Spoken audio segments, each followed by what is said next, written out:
तमाम सुनने वालों को अस्सलाम वालेकुम और उम्मीद करती हूँ कि आप सब खैर खैरियत से होंगे। नाज़रीन इकराम, बाज़ औक़ात ख्वाब में हम ऐसे फल देखते हैं जो आम नहीं होते और इनके मायने भी बहुत ख़ास होते हैं। क्या आपने कभी ख्वाब में जापानी फल देखा है? ये खूबसूरत सुनहरे रंग का फल सिर्फ एक मीठा जायका नहीं रखता, बल्कि ख्वाबों की तबीर में ये खुशहाली, इज्जत और इनाम इलाही की निशानी भी हो सकता है। तो आखिर ख्वाब में जापानी फल देखने की इस्लामी तबीर क्या है? तो आज की वीडियो में हम इसी पर रोशनी डालेंगे। तो आपसे गुजारिश है कि वीडियो को आखिर तक ज़रूर देखिएगा ताकि कोई अहम बात रह न जाए। अगर कोई ख्वाब में जापानी फल देखता है तो ये रिज़्क मिलने की, फ़ायदा हासिल होने और नफ़ा देने वाले इल्म की अलामत है। ख्वाब में जापानी फल खाना। ख्वाब में जापानी फल खाना जल्दी पहुंचने वाली खैर और आफियत की अलामत है। ख्वाब में जापानी फल खरीदना।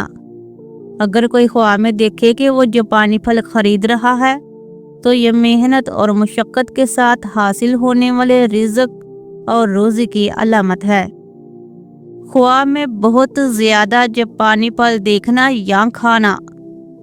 अगर कोई शख्स ख्वाब में बहुत ज़्यादा जापानी फल खाता है या देखता है या फिर इनका मालिक होता है तो ये दीन पर दलालत करता है। ख्वाब में गला हुआ ख़राब जापानी फल देखना। अगर कोई गला हुआ ख़राब जापानी फल देखता है तो ये तकलीफ और नुकसान की दलील है।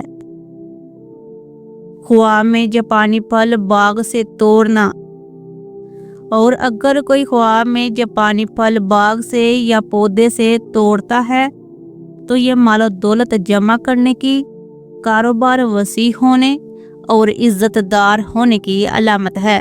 ख्वाब में जापानी फल मुरझाया हुआ देखना। अगर कोई ख्वाब में जापानी फल मुरझाया हुआ देखता है तो ये मकसद में नाकामी और नाउमीदी की अलामत है। ख्वाब में जापानी फल का बाग देखना। अगर कोई ख्वाब में जापानी फल का पौधा या बाग देखता है तो ये दौलत या इख्तियार मिलने, कारोबार में तरक्की हासिल होने की अलामत है। तो नाज़रीन इकराम, ख्वाब में जापानी फल देखना इस बात की अलामत है कि अल्लाह ताला आपको किसी नायाब नेमत या गैर मुतवक्का खुशखबरी से नवाजने वाला है। ये ख्वाब रिज़्क में इजाफा, इज़्ज़त में बुलंदी और मेहनत के बाद कामयाबी की बशारत देता है। अगर ये फल आपने किसी बाग में या दरख्त पर देखा तो ये और भी ज़्यादा खैर और बरकत की अलामत है। अगर आपने भी कभी कोई ऐसा ख्वाब देखा है तो कमेंट में ज़रूर लिखें कि ख्वाब कैसा था। अगर वीडियो पसंद आई हो तो वीडियो को लाइक करें, चैनल को सब्सक्राइब ज़रूर करें और बेल आइकन दबाना मत भूलें ताकि अगली तबीर सबसे पहले आप तक पहुँचे। अल्लाह ताला आपके ख्वाबों को खुशखबरियों का ज़रिया बनाए। आमीन सुम्मा आमीन। तो मिलते हैं एक और नई वीडियो और नए ख्वाब के साथ। तब तक के लिए इजाज़त दें। वस्सलामु अलैकुम व रहमतुल्लाह।